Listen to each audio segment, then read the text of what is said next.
اوس الله ته دا پته ده چې زه دې پېژنم د کم اصل بچی ته په نشو ځان څلوېښتو کې وچې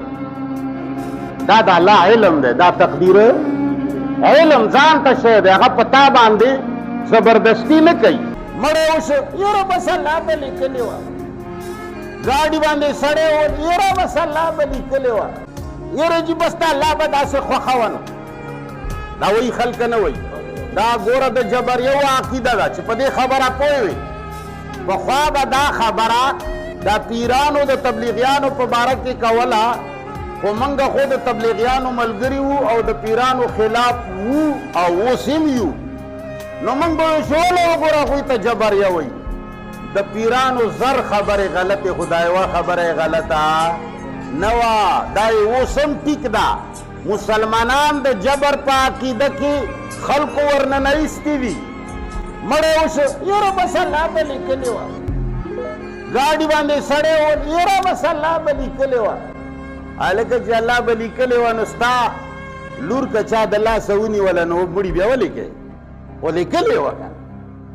او چې ته کله بیمار شي چې ته وایي چې الله به لیکلي وو دا بیماري به الله لیکلې وه نو بیا ډاکټر له ولې ځي د الله لیکلو نه ځان خلاصوي هلکه خو دا 3 ورځې پس چې جوړ شي ولې د الله لیکل دې وران کړل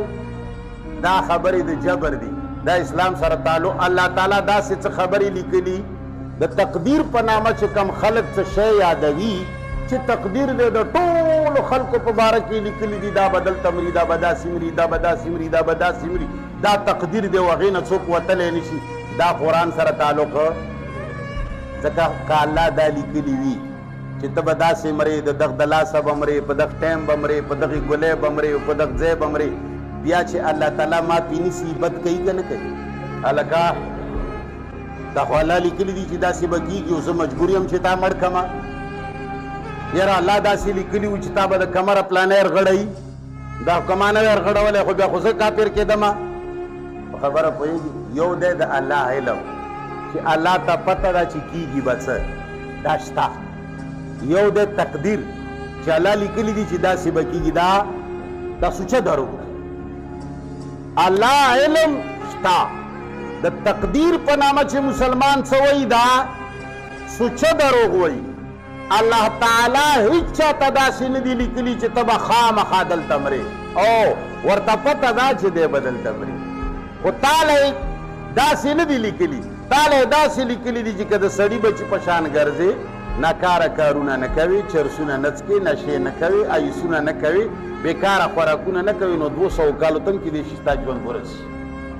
صحت به دې ټیټ او که بیا دا ګند بپار او دا نشې تماشې نو 500 کالو کې به ټپي کېږي اوس الله ته دا پته ده چې زه دې پېژنم د کم اصل بچی ته په نشو ځان څلوېښتو کې وچې دا د الله علم دی دا تقدیر علم ځان ته شی دی هغه په تا باندې زبردستي نه کوي او دا قرآن وایي چې د مشرکانو طریقه ده الله تعالی فرمایي سیقول الذین اشرکوا لو شاء الله ما اشرکنا ولا آباؤنا ولا حرمنا من شیء الله فرمایي ډېر زر دی چې بېوقوف خلک مشرکان خلک به وایي چې که چېرې خوښه وی د الله نو موږ به شرک نه وی کړی نه به مو پلارانو کړی وی او نه به مو څه شی حرام کړی وی که د الله خوښه نه وی موږ به شرک نه مطلب یې دا دی چې دا شرک موږ ته چا لیکلی وی او ته م وایي چې الله لیکلی دی نو بیا په تا او په مشرک کې څه فرق شته جواب خو راکوه که نه